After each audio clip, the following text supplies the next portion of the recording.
With the ending of Rise of the Beast, the latest Transformers movie, we know that Hasbro and their partners are interested in doing a G.I. Joe crossover. So I've been thinking about this, and I actually came up with what I believe would be not just a G.I. Joe Transformers crossover, but the way they could do the Hasbro Cinematic Universe, or whatever they're going to call it. First of all, I think G.I. Joe should stay into the background until the very end. Unfortunately, with the failures of the Retaliation movie and the Snake Eyes film, G.I. Joe as a box office attraction is on the decline and rebound.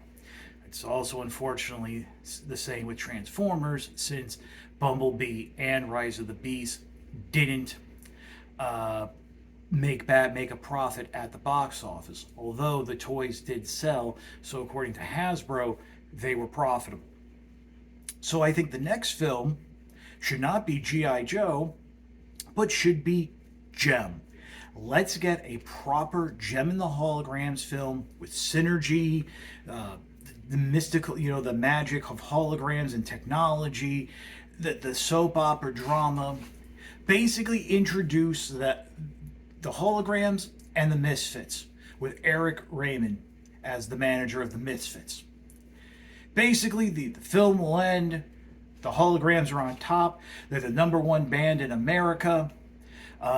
That's again, and again, this isn't going to be an origin story per se, since most people watching it are already going to know the story of Gem and the Holograms.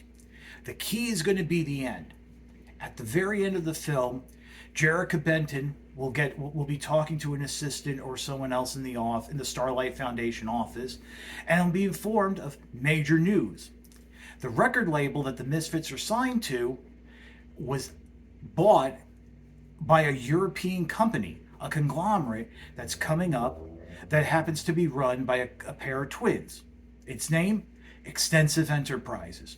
Now, for those of you who may not be familiar with the G.I. Joe mythos, Extensive Enterprises was the shell corporation from the cartoon that the Crimson Twins, Tomax and Zaymot, ran to help fund and launder Cobra's money and forward their agenda publicly. Now, obviously, if you're in a theater, you hear that, you're going to know. So once we hear that, we'll cut to a scene of Eric having a Zoom call with the members of the Misfits, reassuring them that everything's okay, that it's actually a couple of young 20-something twins billionaire twins with a lot of money, and they're very anxious to meet the Misfits. At this point, we could have a little comedic relief. Roxy or whoever the leader of the Misfits is going to be like, "Ooh, I'm going to be a trophy wife. I'm going to be a trophy wife." But the reassuring phrase is, there's nothing to worry about at all. As the call ends, Eric Raymond gets up, goes to his closet, and we see the door open from the door's point of view as he repeats the phrase, "nothing to worry about." At this point, we see what he's looking at in the closet, and it's a Crimson Guard uniform. Again, for those of you not familiar with the G.I. Joe mythos, the Crimson Guards in the comics were basically like the secret police, the secret agents of Cobra. They infiltrated normal society, getting jobs of prominence in the private sector and politics to help forward the Cobra agenda.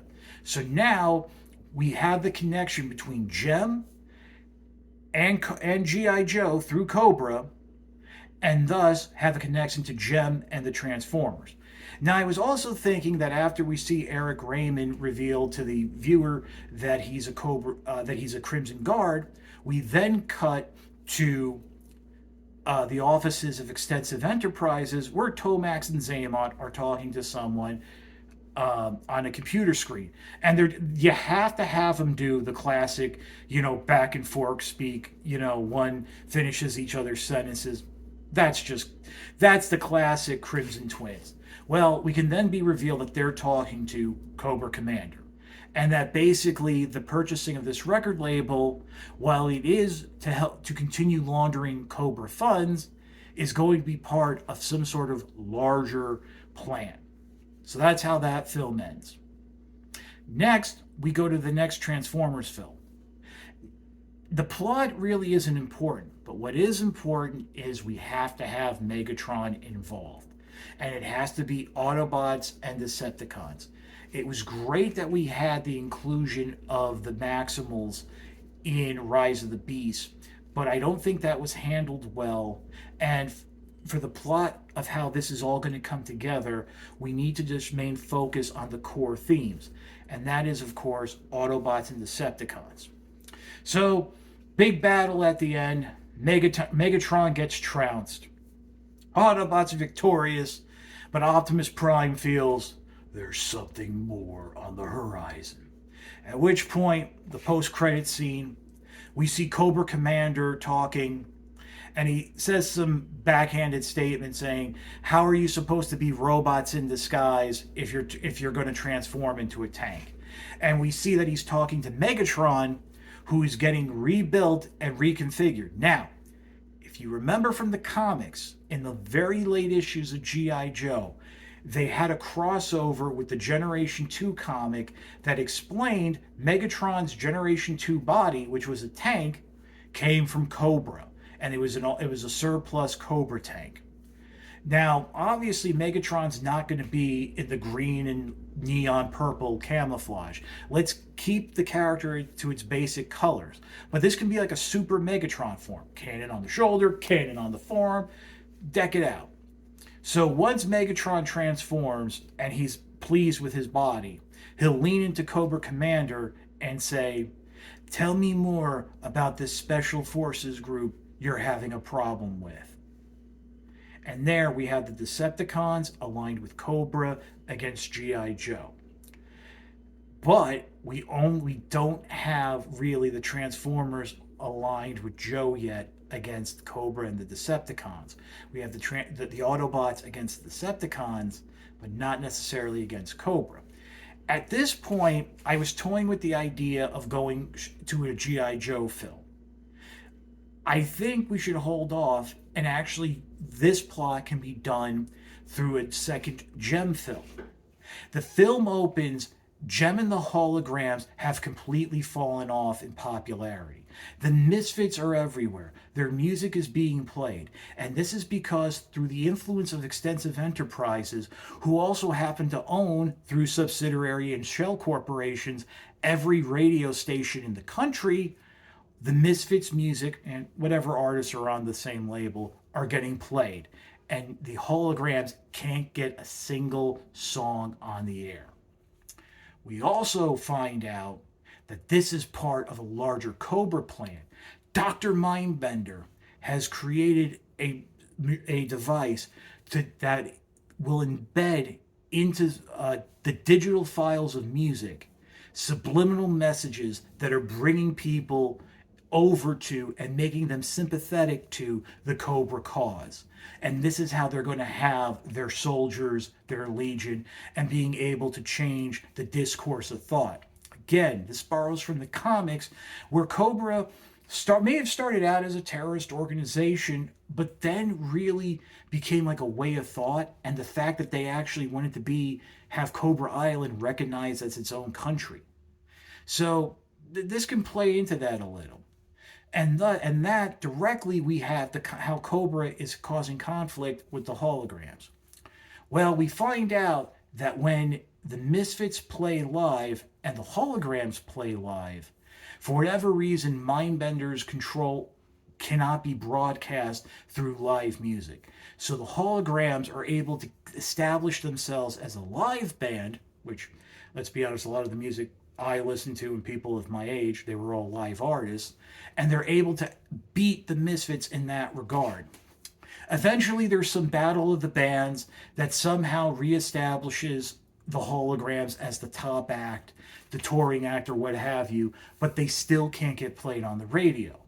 Well, while that's been going on, Synergy, Jerrica Benton's secret computer that turns her into Gem using holographic magic, has been analyzing the music, and the computer reveals that there's some sort of subliminal message, and it's infecting people's brains. As soon as Synergy says that, we hear from behind Jerrica a female voice saying, "That's correct, Mrs. Benton, and we need your help." Jerrica turns around and sees Scarlet, Duke, and a couple other members of GI Joe, not Snake Eyes. Snake Eyes is still persona non grata because of the film, so we got to hold off on the character at this point.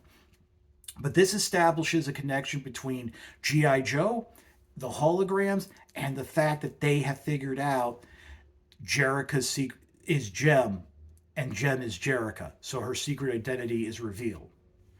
At this point, we can go into, at this point, maybe have a little, um, another cutscene where um, we go to the Autobots and God, the guy from Rise of the Beast who was drafted into GI Joe, the guy from Hamilton, and this happened to me during his review. I forgot his name, but anyway, he's talking to Optimus Prime and explaining the situation, and Optimus Prime reveals there's no way Dr. Mindbender would have been able to develop this technology on its own. And it turns out that the Decepticon scientists back on Cybertron millions of years ago were developing some sort of mind control through sound waves, and that he knows the Decepticons are involved. And he ends by saying, "Tell me more about this military group." So now Optimus Prime is being clued into GI Joe, Cobra, and all of that. And then we can see at the end, to be continued, GI Joe and the Transformers. And that brings us to the crossover film. Cobra, we already know that Cobra and the Decepticons are working together. But the Autobots, their agreement with GI Joe is very Noah Diaz. That's who I was thinking of. It's Noah talking to Optimus Prime. Are very tentative. Optimus Prime makes it clear to the command of GI Joe that the Autobots will only fight the Decepticons, that they're there to preserve human life, and any qualms with human soldiers have to be handled by GI Joe. So in a way, things happen during the film. There's conflict, there's battles, and we get to the climactic moment. The G.I. Joe scientists, let's bring in Psych Out, working with Doc, and maybe with the help of Blaster and Wheeljacker Perceptor, have been able to figure out a alternate wave that can cancel out the Dr. Mindbenders and the Decepticons' subliminal messages, but it has to be broadcast through music. At the same time, the Decepticons have figured out a way to broadcast their subliminal messages through live performance. So basically, at the climax of this battle, the Autobots under the command of Optimus Prime will not engage Cobra. So finally, Duke, in an impassioned speech, says to Optimus Prime, "You have to understand, those Cobra soldiers are slaves. We can't engage them. We can't stop them because they're innocent civilians who have been brainwashed." This was something brought up in the Dreamwave, or I think it was Devil's Due, G.I. Joe Transformers comic, which was set around the time of World War II. And it's like, we have to stand down. We can't fight. You say that freedom is the right of all sentient beings. What about those sentient beings? And then there's this long pause. And then you hear Optimus Prime give the command, "Autobots, stop Cobra." So they're able to attack the generators and the ranking command of Cobra, not the soldiers.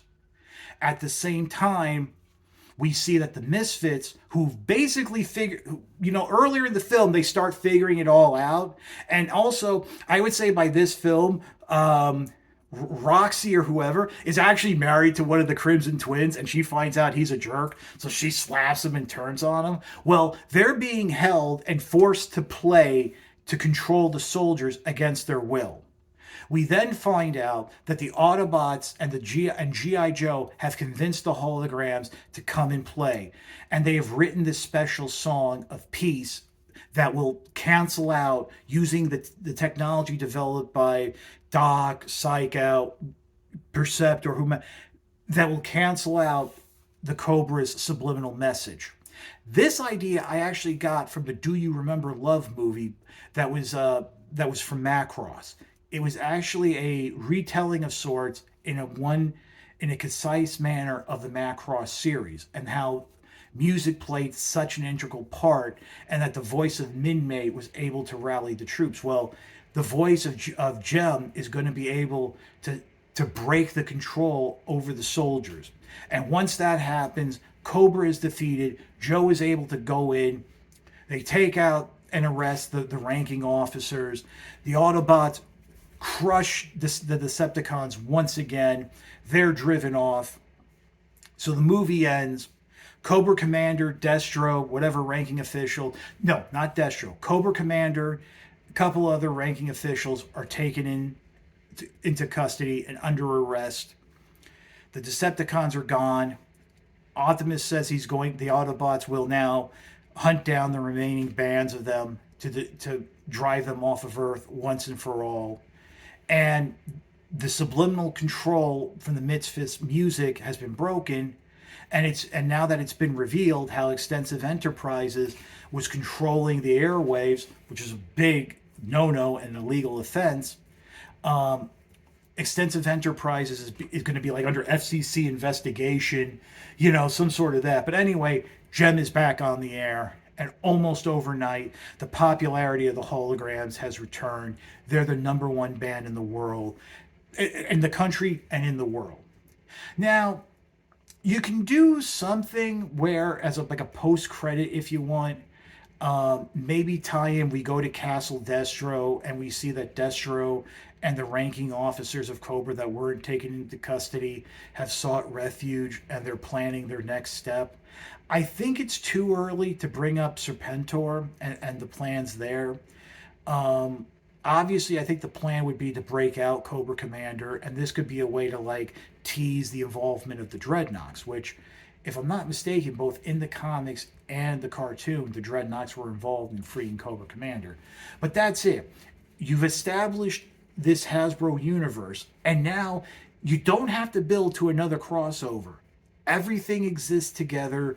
You can do standalone films.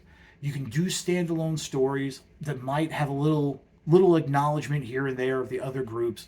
But unlike the Marvel Cinematic Universe, where everything built to the next big thing, you can just tell stories for a while.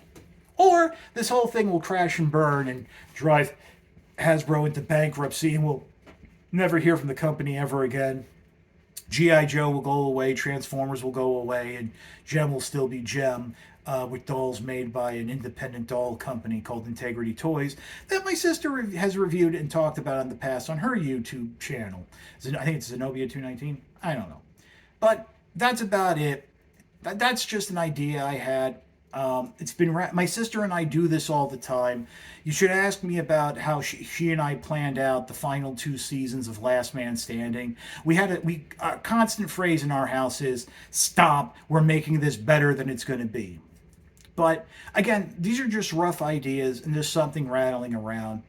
As you can see, I don't have much to review, so that's why I'm doing these little vlogs. But that's it for today. It's your old pal Chuck, and I'll talk to you. Click.